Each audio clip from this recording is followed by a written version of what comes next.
Okay, so we are at a point right now where I can't even tell you remotely what's going on, and I fucking have done this intro like 10 times, but without further ado, let's just get right into the video, shall we?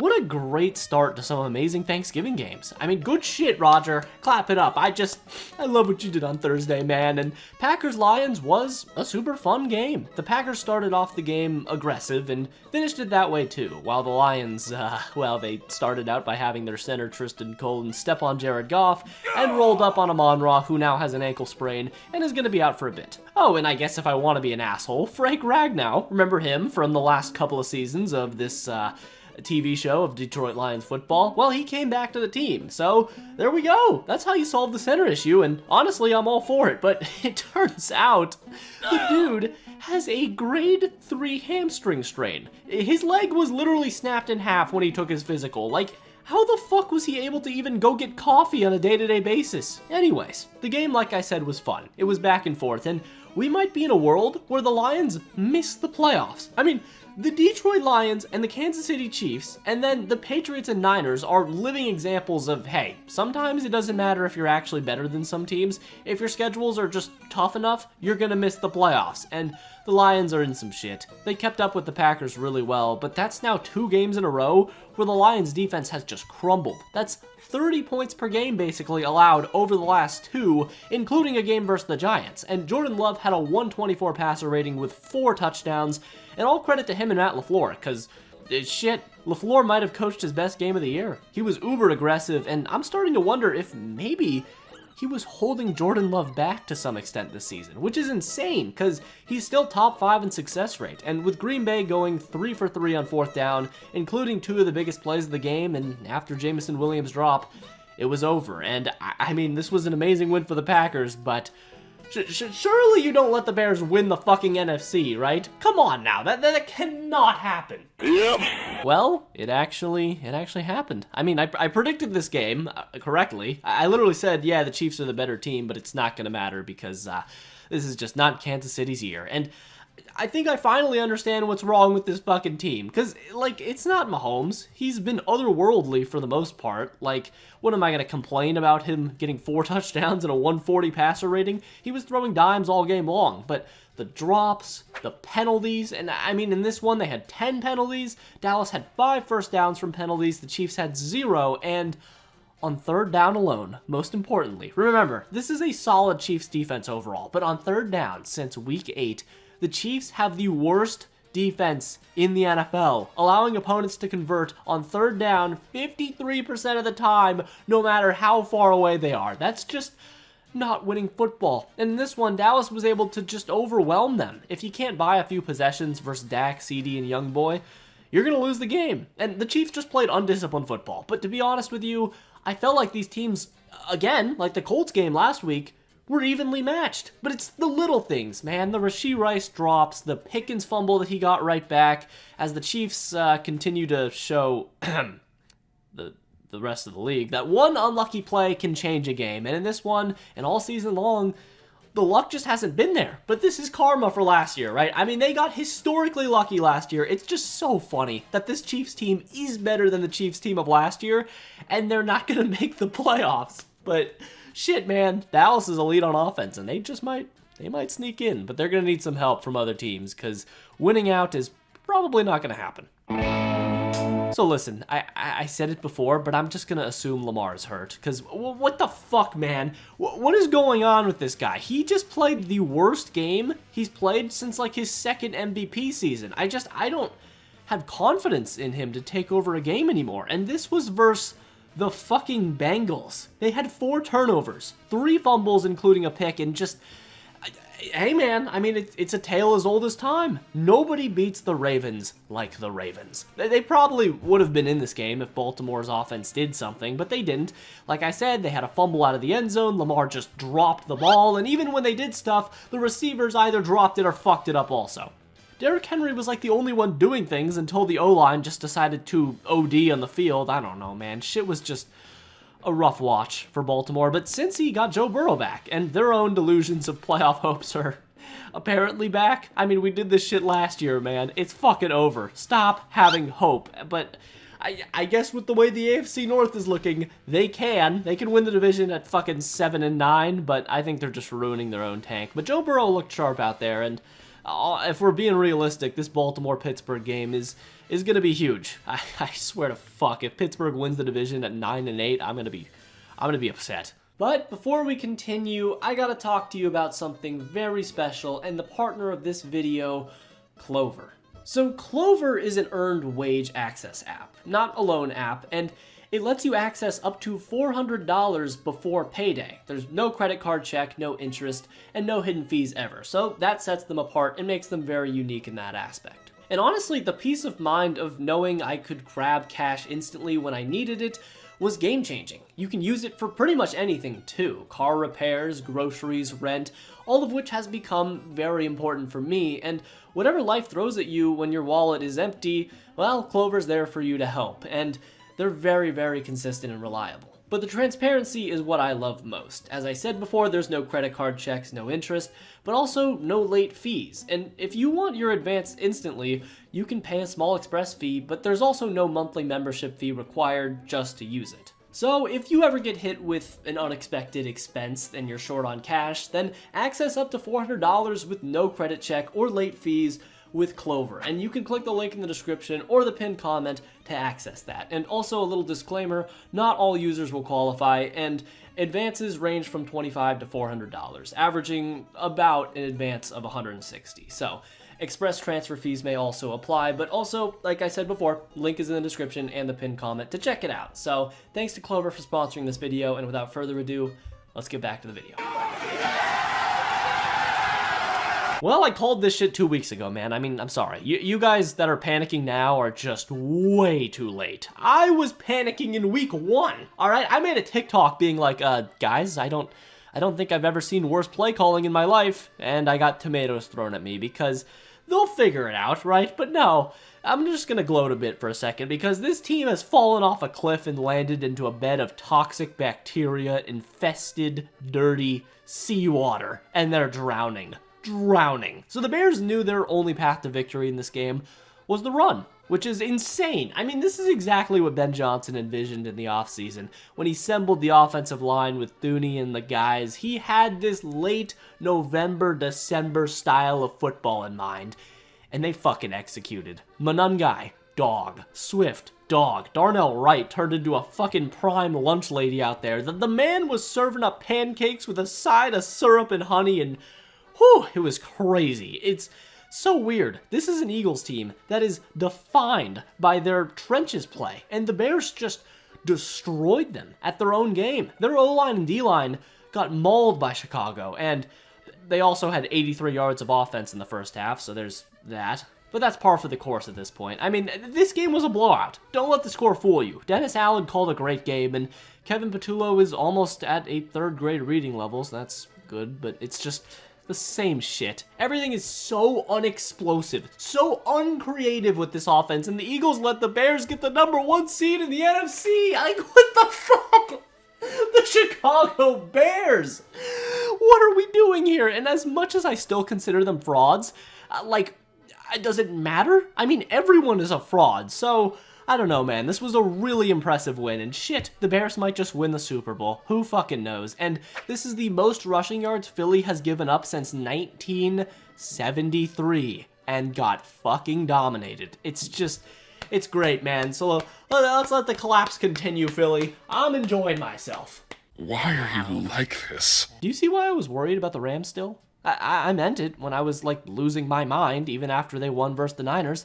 They got picked apart by Mac Jones twice. And against Carolina, they gave the entire league a reason to not believe in them at all. It's so weird. I mean, if Sam Darnold was consistent, the Seahawks would easily be the best team in the league. But that stain versus the Rams defense is haunting him, and it's also the best thing on the Rams defensive resume. However, this is another huge red flag for their Super Bowl hopes, especially on defense. And even worse than the defense, allowing Bryce Young, who just completed 6 passes versus the Niners' 8th string team, to go for a hyper-efficient 3-touchdown performance. And not just a hyper-efficient performance, he had a 156.2 passer rating.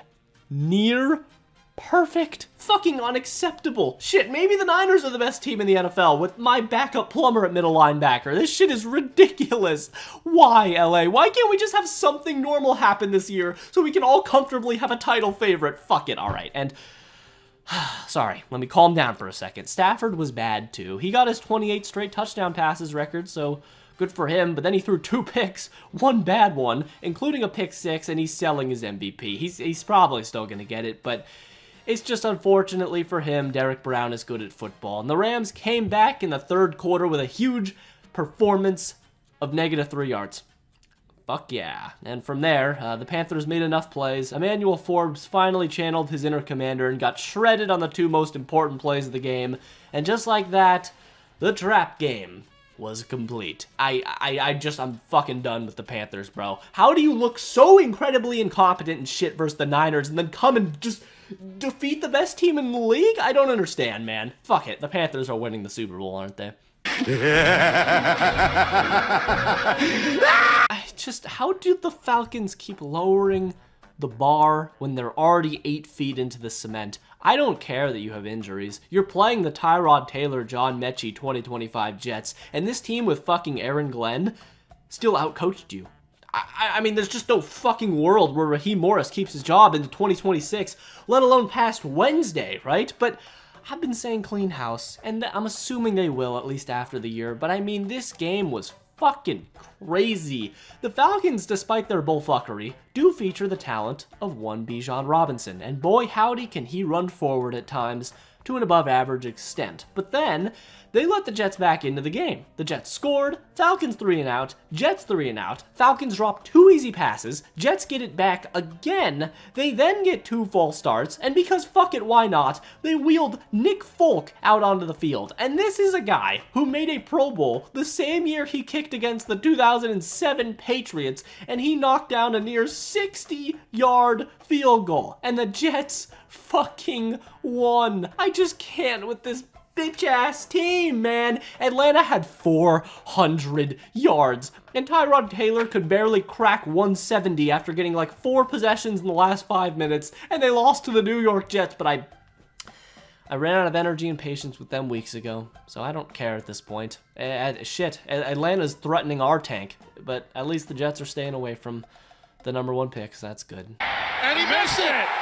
Hey, so, the Colts are frauds, right? I mean, are they though? Because like I said, who isn't a fraud? God, what a weird fucking year. Literally, I've never seen any year like this before, okay? These titles are just my thought process. But yeah, Daniel Jones was underwhelming out there. Not like mechanically, but he was a statue for the most part. It's almost like he's out there with a broken leg. But again, he wasn't bad given the circumstances. He was actually fine given that he was injured and playing against an amazing defense. But the Colts opened the game with 3 3-and-outs, and both teams combined to go 1 for 10 on 3rd downs in the first half. So it was ugly. But eventually, Stroud got the rust off and got things going a bit. A perfect game from him? Absolutely not, but he made a lot of accurate throws despite a solid defensive performance from Indy too, who lost Sauce Gardner almost right away. But it seems like he'll be fine in about 2 weeks, so they didn't just piss away 2 firsts, so that's solid. But man, the Texans were just kind of in control the whole way. There was a lot of ref ball both ways, but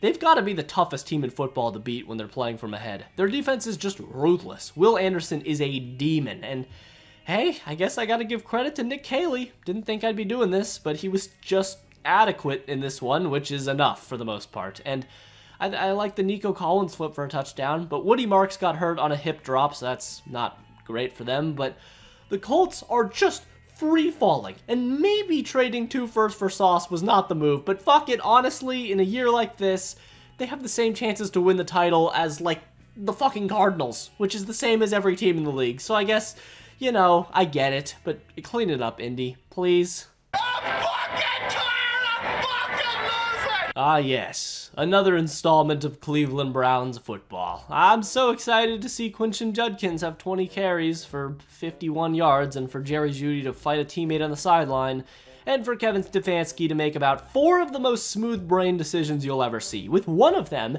ending the game entirely, as on their own fucking 20, he took his rookie tight end to take a direct snap, he then fumbled, and the Niners got it and scored.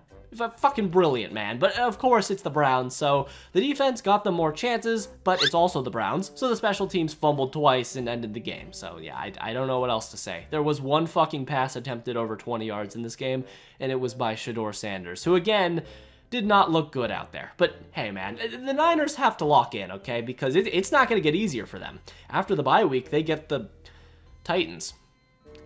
Yeah, they're going to make the Super Bowl again, aren't they? Oh, hey.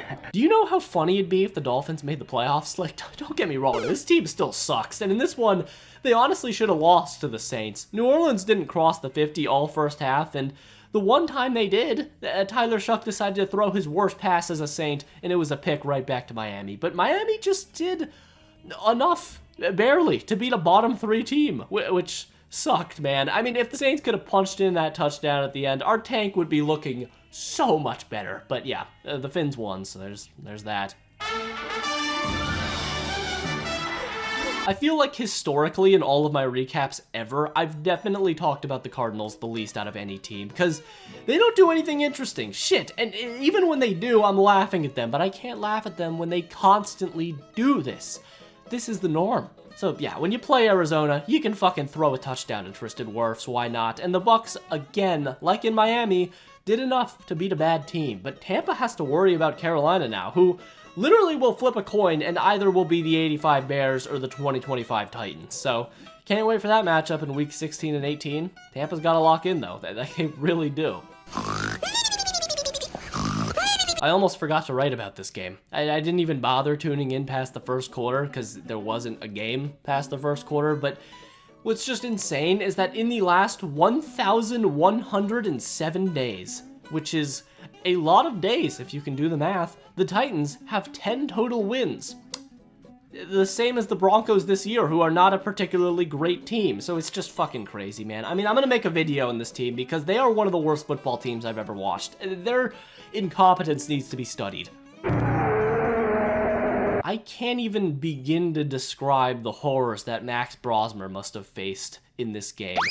The thought process for Vikings fans going into this game seemed to be cautious optimism, because at the absolute worst, there is no way that Max Brosmer could be worse than J.J. McCarthy, who has been significantly worse than Zach Wilson. But boy, did he find a way. Max Brosmer couldn't even muster 130 yards and threw 4 picks, including the worst pick 6 you will ever see. It's just sad, man. I feel for everyone on that team. I feel for Jefferson, I feel for O'Connell, I feel for Brosmer, dude. It's crazy. But yeah, this was just an absolute beatdown. It's not fair in the slightest. The Seahawks defense did whatever they wanted, and honestly, all things considered, Darnold did not play very well. But a win is a win, and, you know, they shut down Jackson Smith and Jigba, so that's a thing. Well, the Bills are just better, and I am worried because what is the strength of this Steelers team? The defense just got absolutely plowed by the same fucking play. Like 130 times. The Bills had 249 rushing yards, the most rushing yards at Pittsburgh by any team since 1975, so that's just fantastic. So okay, this defense is old and can get run on and can get passed on. So what do they do well? Is it the offense? Absolutely not. Aaron Rodgers looked horrendous out there. The play calling is just, it's Arthur Smith play calling. If he's not from ahead, it's not going to work. And Aaron Rodgers is just cooked. Yeah, I've said it like weeks ago, but it just isn't any better. It's just still the same amount of sadness I get, man. I hate seeing a legend go down like this, but yeah, the Bills were just lollygagging in the first half, and then the second half they decided to give the ball to James Cook more, and it was over. And Buffalo needed this win for the playoffs, and meanwhile Baltimore is like, hey man, we're right there. So, God, the winner of this division is literally going to win 8 games, and then meanwhile the Niners are going to win like 12 and be the last seed in the wild card. Man, fuck you! Yeah, fuck you, you high and This is the 3rd fucking time I have had to see this man Greg Olsen on the sideline. I just... Listen, guys. Does there need to be analysis for this game?